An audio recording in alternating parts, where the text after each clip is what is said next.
Good morning. It is Monday morning, and hopefully we're actually sitting here laughing a little bit because we thought we had started recording this. It showed that it was recording, and then it didn't. So we're doing a second take of this show this morning. First time that's ever happened in 95 episodes or 94 episodes, but it's okay. This is ASMM Digital Small Business Connection. We're the podcast for entrepreneurs by entrepreneurs. We're on episode 94. We want to remind you to subscribe. You can subscribe on YouTube at youtube.com/BrennanAnnie, or you can subscribe wherever you're listening to podcasts. So please do go and do that. That helps us out as a small business and as a small podcast. We're not Tim Ferriss yet. We will be one day. I do want to remind you also that we have started picking up sponsors. If you're interested in becoming a sponsor, let us know. This week's sponsor is Chimney Tech. Chimney Tech is a local to Maryland,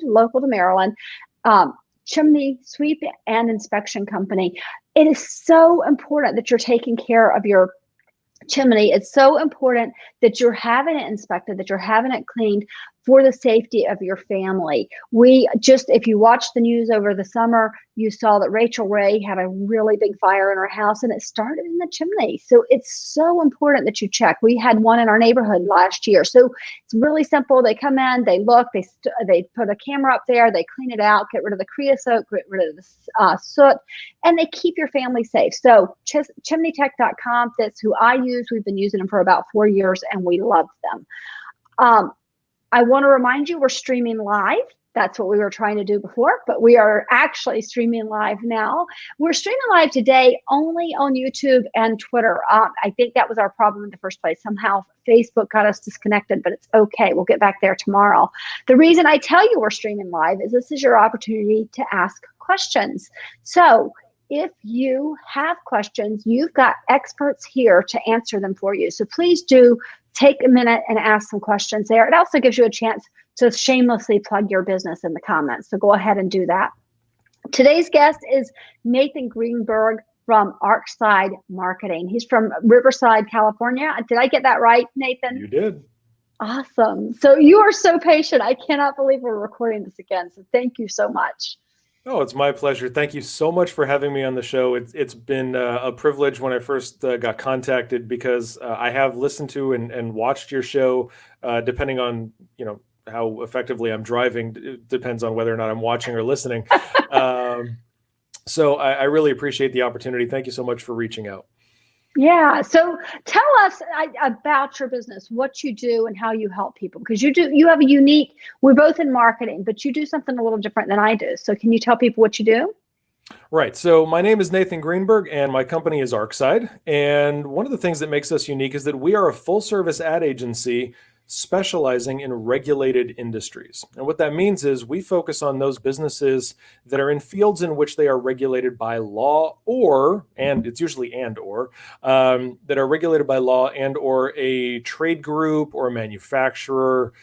So that could include anything involving franchises, like automotive, but specifically those industries where regulatory agencies are overwatching what they're doing. So for example, that would include healthcare, law, finance, casino gaming, higher education. These are all industries in which some sort of regulatory body, usually at the state or federal level, is watching what, where, and how you do things. And if you do them wrong, whether intentionally or not, if you do them wrong, you have a lot more to risk than just a simple false advertising claim or upset customers.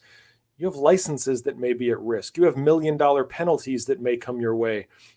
We make sure that our clients are both functioning with beautiful, effective advertising, but it also has to be legally compliant. We can give them that guidance and advice. Right. And I talk to a lot of people, especially people who are in finance, who say, well, I just can't advertise at all. And I'm like, it's not really true. There's a way to do it. Right. Oh, absolutely. And in fact, I came across that 2 years ago. I don't hear it that often because normally, as most entrepreneurs do, they will find a way to do something. Right. But definitely in the finance field, a lot of people feel so restricted that they just don't. And I had somebody who was a CFO at a mortgage company that said, look, we can't. We can't do anything on social media. It's too tightly regulated. We're not allowed to say anything. We can't get testimonials. We can't do reviews. So there's no real point. I don't want to do it. And I sat down with this lady for about 2 hours, and we finally came to the conclusion that no, you can. And here's some of the ways how. And they were directions that they just hadn't considered previously. And then they suddenly became open to the idea, well, what if? And it got them very excited about it. So absolutely, everybody can market. It's just a matter of how do you do it effectively. Right. Well, and this is how we got connected. So I love that you got to come on the show. I kind of pay attention to the show, what's coming out, but I let Ethan handle most of that. So when I looked last week and I was like, oh, Nathan's coming on, I was really excited about having you on because it's something we can refer to you a lot because it's not something that we particularly do. So one of the things I wanted to talk to you about, you've run 7 businesses over the years and you started very young. So can you talk a little bit about how you started and how you make that decision to let's start another one, because that's a scary step to do it again. You already know how hard it is. So taking that step again, talk a little bit about that. Yeah, that's sort of an ongoing joke in the world of entrepreneurship is we're filled with crazy people, and why do we keep repeating it? For somebody like me as a serial entrepreneur, I have over the course of the last 25 or so years started 7 different companies. Some of those have been solo, some of those have been with other people. And there's pros and cons to each. But I did start my first company when I was in high school, and it was because I saw an opportunity. This was at a time in the internet age where most companies couldn't afford or didn't know how to have a website. It wasn't the thing. If you had a website, you were a Fortune 500 or you were a huge nonprofit like a Red Cross or something like that. And because I was able to teach myself HTML, I was able to build websites for literally mom and pop businesses, small solopreneurs. I was able to give them that tool. So I had taught myself HTML. I had taught myself enough of Photoshop to pretend I knew what graphic design was. In reality, I can't draw a straight line with a ruler, but I was able to at least create some things that clients needed. And then I also formed a partnership with somebody who had hosting servers for websites. They had some in the US and some in Europe. And for most people, especially in high school, who cares if there's anything in Europe? Well, I was able to pick up some local clients, which was wonderful, but my dad was very involved and a world leader in international business. So my dad was able to bring in some business internationally, and those businesses typically didn't want, or certainly because of speed reasons, didn't need servers in the US. They didn't want to be hosted in the US. So I was able to host them on servers in Europe. So I saw an opportunity. It was something that I was passionate about, and I was able to move forward with it. And that's the first criteria that I have is when I'm looking at a business opportunity, whether I created it or somebody brought it to me, I have to love the idea first. I absolutely have to fall in. Oh my gosh, that's amazing. I would love to do that. That would be so much fun, so interesting. And do I have something to contribute to it? If it meets that criteria, then everything else falls in line. And now, as you described, I sort of, I have to start evaluating, is this a shiny object that's going to distract me? Or is this a valid opportunity for me? And that's an important thing for entrepreneurs to understand is that even if it's an important opportunity or a valuable opportunity, is it valuable for you? Because you may not be the right person to contribute to the team. You may not have the right amount of time. You may not have the connections. You may not have, but it could be great for somebody else, even somebody else in your network. So there's a lot of criteria, but that first one absolutely has to be, do you love the idea? Then you decide how much of a shiny object it is for distraction or for actual opportunity. That's such great advice because if you're not passionate about it, once in a while I'll run into somebody who's like, I think I'll do. I'm like, why would you do that? Now, I will tell you, we had a guest on a few weeks ago, Bruce Spencer, and he is not passionate about automotives. It's not his thing. He is passionate about running businesses though. And he was passionate about taking a business that was already in business and moving it. That was I think he's definitely the exception. It's not an easy thing to do if you're not passionate about it because this is hard work. Right. But he did have a passion for what he does in the business. Exactly. So that's where it absolutely meets my first criteria. He may not know anything. I mean, Warren Buffett's a great example. Warren Buffett probably didn't know anything about manufacturing beverages before Coke. Right. And he doesn't probably care now, but he knows how to grow a business. He knows how to make things more valuable. He knows how to do what he does. So that's his passion. So absolutely. For Bruce, it's the same thing. I don't know anything about automotive, but I do know how to take this business to the next level. That's his passion. It met his criteria. Yep, absolutely. And I love that you said that, because I think we do have to know that. Is this something we're going to get into and keep wanting to do? Because there are times when you're not going to want to do it. And so having at least that driving passion will get you back to it. You Yep. know? So, all right, I want to talk about your theory of two kinds of days, because this is something you're writing a book about it even, right? So tell me a little bit about two Yeah. kinds of days. So Two Kinds of Days was supposed to be published November 2019. It turns out I'm still writing it.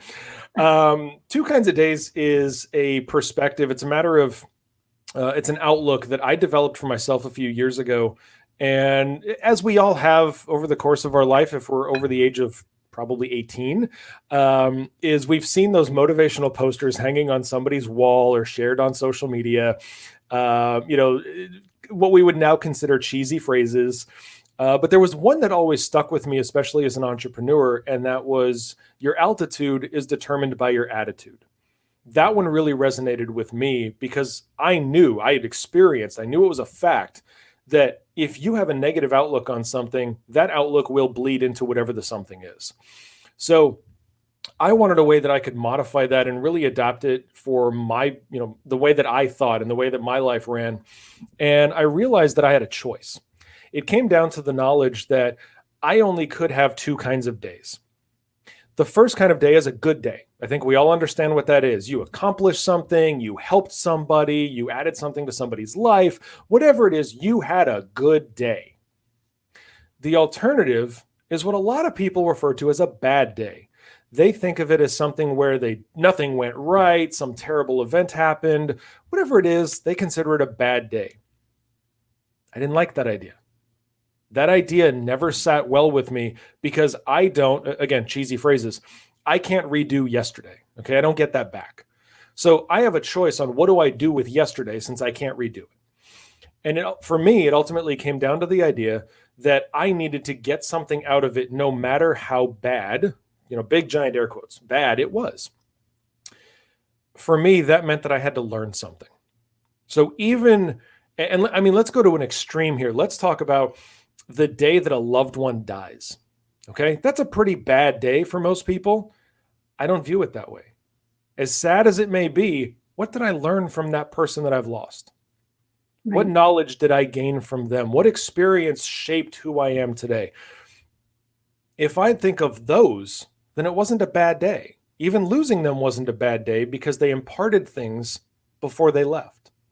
And for me, that became not a bad day, but an educational day. So for me, I had a choice. I either had a bad day or an educational day. If I had an educational day, that's not a bad day. I learned something. I grew as a person. I now have something else that I can share with others. So from that moment on, it became very simple for me. I have two kinds of days. I have a good day or I have an educational day, but I don't have bad days. Because I don't have a bad day, I can do a lot more with my life. Yeah. And I think that's it. As an entrepreneur, you have to have that attitude, because a bad day, you don't have time to waste a day. Yeah. You don't have time. So one of my very proudest moments ever was when I had one of the people in my office said to me, we were going through our wins. It was the end of a year. I think it was the end of 2018. We're going through our wins. What were our wins for last year? And, we're listing all these things. We always list wins. We'll list our losses. But somebody said to me, and it was when we lost that employee. And I was like, oh, that was like the worst day ever, right? I mean, that's really how I felt. That was the worst day ever. And he says, no, oh my gosh, we learned so much. And when he started listing those things, I was so very proud. And I was like, this is exactly, and it's nice to have somebody on your team who can pull that out too, especially because sometimes you do beat yourself up and you do look at it and think, yeah, I just messed that up. I messed that up. That's my fault. Right. And yes, you want to take, responsibility, and that's great, but you can also learn from it. So that's really, and I think you said you've had something similar. I'm sure you've had something similar. Oh, absolutely. There have been plenty of moments of failure that have taught me very important lessons. And that's another element that informs this, is that even when you fail, you had better learn something from the failure. Otherwise, you wasted that failure. Yes. And we had that moment. It was one of the key turning points for me as both a business owner and then also just operationally when it came to how the business was running. When Arkside was about 3 or 4 years old, we had an opportunity to join an RFP for a very large solar company here in Southern California. And they hadn't heard of us previously. We were a small company, and we had made some inroads and some notable successes. But we weren't included. But somebody sat them down and said, no, you need to get Arkside on this. You need to give them an opportunity. And we were given that. And one of the strange things about their particular RFP was that they wanted to do the pitch presentation at our office, not theirs. Well, that was a small problem. We didn't have an office. I built Arkside, and I must have been psychic because 10 years ago, I knew that working from home was going to be the thing of the future. At the time, it was a terrible idea, but now it's genius. But anyways, everybody worked from home. Our whole company worked from home. Everybody was remote. And I had a conversation with the CEO, and I said, I appreciate that that's a requirement. However, my entire staff works from home. We're very efficient. We do a great job, as you've already heard. We're pretty good this way. And they said, no, we want to make sure that your team is there. They're integrated, that you can handle our business.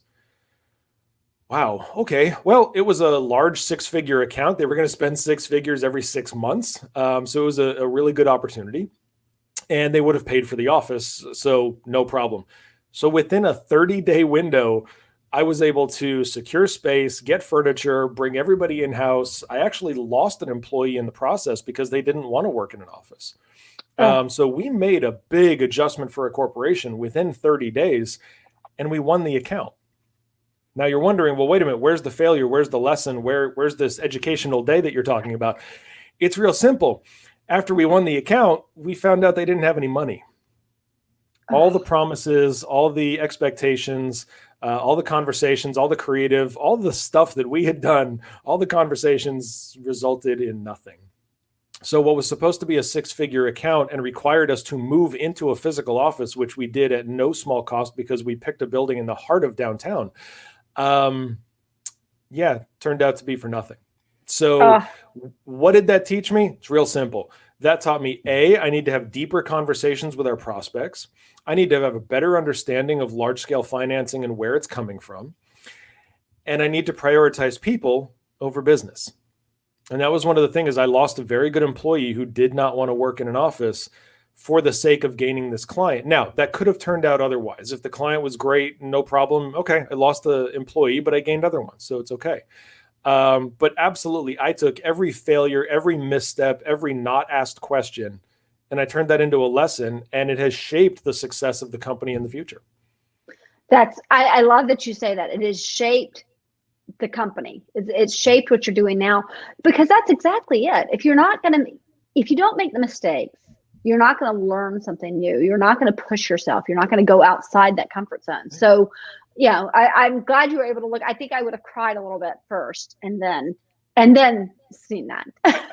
I didn't say I didn't. I just left it out of the story. But it was a hard lesson. But that's, again, bringing up cheesy phrases.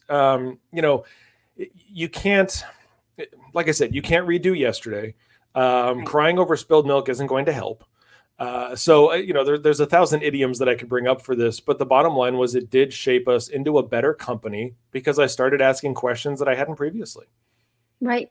I'm going to kind of use this to talk about what's going on right now. If you think about COVID, and we've watched people survive and we've watched people close since COVID started. And the ones who are surviving are the ones who are taking action, but also the ones who can see, okay, well, I made a mistake by just having a brick and mortar business and not having a way for people to buy online. I made a mistake by not having laptops for my staff instead of having computers that so, and this is what we're going to do next. Right. So being able to learn from and take those lessons into the future, it's been huge for the survival during COVID. Yeah, we've been very fortunate in the way that I built the company because we are a full service agency. That means we do everything from PR and crisis communication to traditional media, billboards, radio, television. And because of that, when COVID struck, many of our clients, like the rest of the country, the rest of the world, they modified or reduced their advertising campaigns, or they absolutely shut off, or they had to temporarily go out of business. We were able to pivot something. I think it was the last figure we finally did the math. I think it was like 95% of our clients into something else, because while they ended one thing, they had to move into something else. And we were Right. able to help them transition. So some of our advertising clients suddenly became PR clients. So we were able to take our services and adapt them to what our clients needed. We've grown during the pandemic. We have actually been able to help more businesses, and we've earned referrals because more people have said, oh my gosh, I didn't need the agency I had previously, but I really need you now. So how do I get through this? And we've done a lot of Right. that. So absolutely, lessons learned is, how do we be more flexible? How do we be more adaptive to the business environment, even when it switches on a dime? Exactly. Well, and that's exactly what happened, right? It switched on a dime. Boy, you So, got that right. yeah. All right, let's talk about, you say rules are a creativity crucible. This has, I'm assuming, has to do with the business and the rules that you find in the compliance areas. So talk a Yes. little bit about that. Yeah, very true. So, for the industries in which we specialize, like I said, law, healthcare, automotive, these are industries, especially here in the realm of legislation called California, where we regulate everything. That's pretty true for our clients. They exist in environments in which every word they utter and where they utter it is regulated. So, a great example is automotive. So, we work with the automotive industry from tier one to tier three. We can do all of it. And one of the things here in California is that, quite literally, the font size and color that you use in automotive advertising is regulated by law. Now, that's pretty restrictive. That is very Crucible-like when it comes to what are you doing. Well, quite simply, we take that as a challenge. Okay, great. Lawyers can't say certain things, or very subjectively, they can't cast the industry in a negative light. Okay, what does that mean? Well, that means whatever the guy who's reviewing you says it means. So when we get those kind of challenges and restrictions, we figure out, fine, what do we do with that? How do we turn that on its head? How do we pivot that restriction into an opportunity? But also, it forces us to be more creative than industries that don't have that restriction, because we have to come up with things that other industries don't. And Right. that's the challenge. That's the exciting part. So we turn that into a creativity crucible. We can't do this thing, but can we do this thing? Maybe. And Right. that's where we have to really flex our muscles. And like I said, part of what we do is that we help our clients create really effective, really beautiful ads, but they're still legally compliant because they have to be. So we Right. absolutely take the restrictions in which we operate, in which our clients have to do business. We treat that as a crucible, and we use that to break out with something new, with something that hasn't been seen before. That's what we really enjoy, and that's where we contribute to our clients' success. Well, and it's so important. And I love that you said that this is what you do, because we talked about it earlier. I've met so many people in the finance industry who are like, oh, we just can't, whether it's mortgages or financial advisor, they're like, well, we can't advertise at all. Yeah. And that's not true. Yeah, it's absolutely not true. And we've had those conversations. I had the CFO of a mortgage company. She and I were in a conversation a couple of years ago. I had been introduced to her, and she's like, "Well, I got to tell you, as much as I love Super Bowl ads, I can't advertise. I don't really care about marketing because I can't." And I said, "Well, what do you mean? That you've never set aside a budget?" And she says, "No, I can't. I can't get reviews. I can't do testimonials, social media. I can't even post on. I can't do anything. So I just don't. Whatever we get is word of mouth, and we have flyers and other stuff, but I can't really do big marketing." And I sat down with her for quite a long time, and we had a conversation, and I helped explain, well, actually, because of these SIPC rules or these FINRA rules or whatever it may be, here's what you can do that is absolutely legally compliant, absolutely empowers people to become your word of mouth, absolutely gets your message out to people who didn't see it before. I walked her through that. I helped her understand how it serves as a creativity crucible for how to position her company, not just for sales, but for branding. Right. After that, she completely changed her perspective, and her comments went from "I can't" to, "Well, what about?" And you could see light bulbs going off everywhere. And that was where I knew that we had made a difference. We helped her better understand that what she saw her competitors doing that she thought was absolutely not allowed, is allowed, and it can be done even better. So Right. yes, Creativity Crucible, a rule can be just that. Yes, absolutely. I want to talk about something because we found you, and I've talked about this before on the show. I belong to BNI. I really believe in networking. It's something that's really important. But part of the reason I like networking isn't so I get referrals. It's because I get introduced to people who can help me be a better partner for my clients. And when I got introduced to you, it was from another marketing agency. He says, "Oh, you've got to talk to Nathan. He's amazing. He does incredible things." And I love that because I think so often, I love that it was another marketing agency who referred you, because too often we're like, no, these are our clients. Don't touch them. Don't look at them. Don't talk to them. We're like, these are your options. And you don't do that. You believe that it's all about being a partner with and not a vendor for your clients. Yeah, and I'm so glad that you brought up networking, because I think that's something important for somebody to hear from me. And that's, as a marketing professional, as somebody who literally has built a career and an income on advertising, I want everybody to understand something, and that is word of mouth is the best advertising you will get. Okay. Right. So when you're thinking of your marketing and, I want to bring in customers, or I want to grow my brand or my market share, whatever it is you're trying to do, with rare exception, every marketing effort you make should ultimately result in word of mouth advertising. And so absolutely, networking is important. I'm glad BNI is doing amazing things for you, because you need to get out there. You need people to know you and understand you, the know, like, and trust factors and all of that. So Right. yes, networking is important. But when it comes to whether or not your marketing vendor is actually a partner, well, they actually must be. And here's why. Every single aspect of somebody's business is marketing.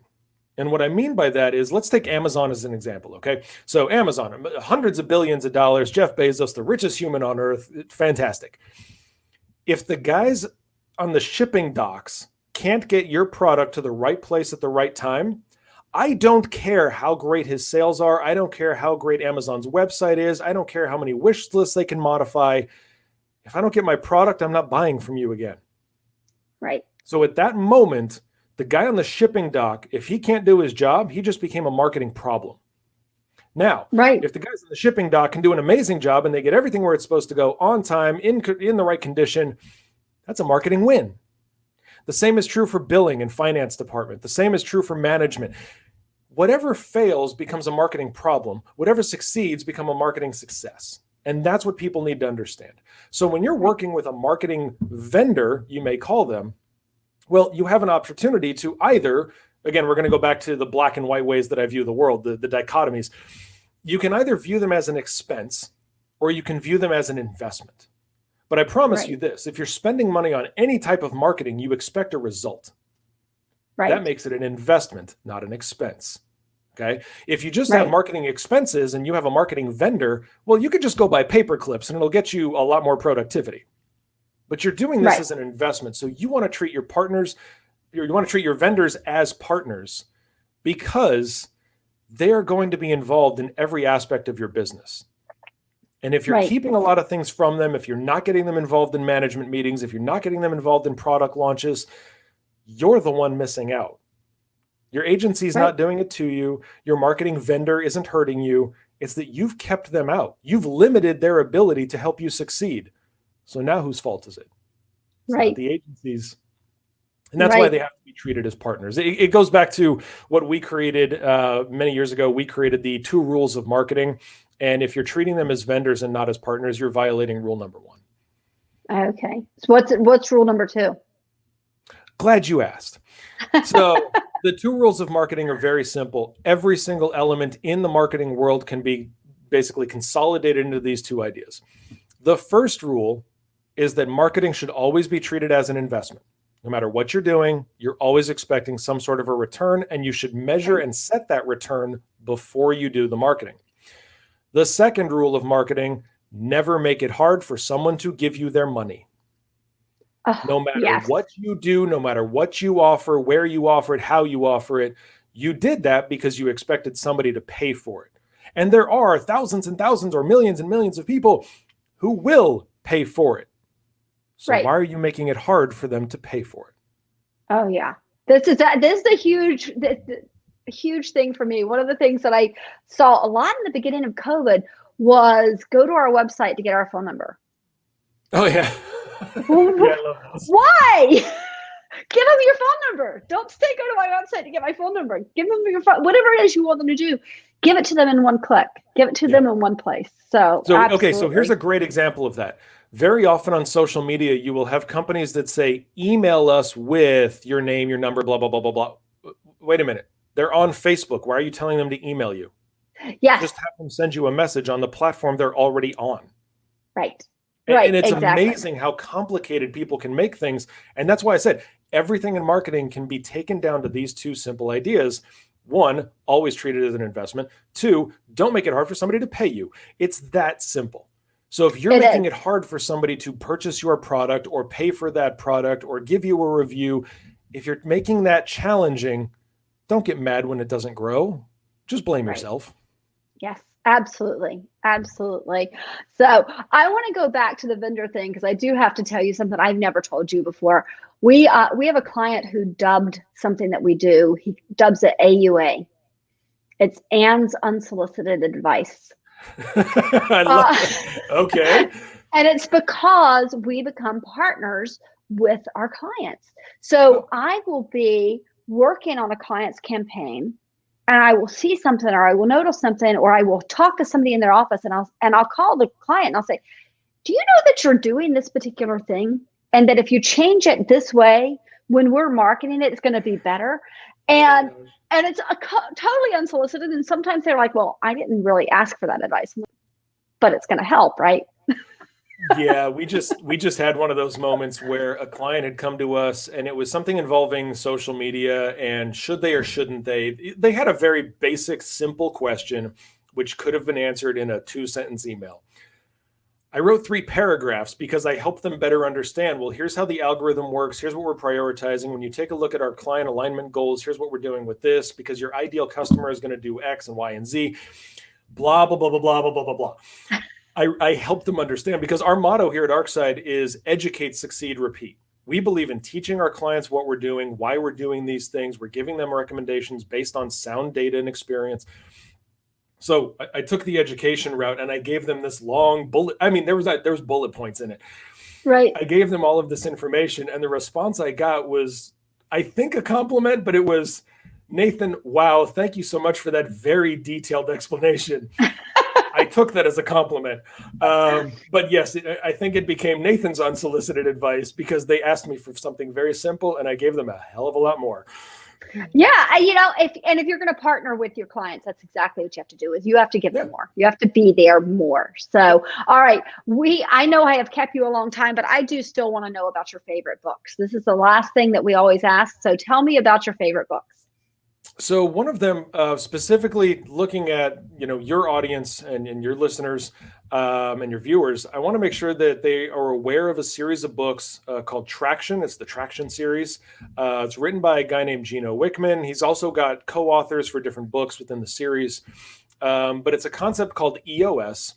And it's a management style that helps you not only prioritize, but helps you grow and helps you better understand how your business should function.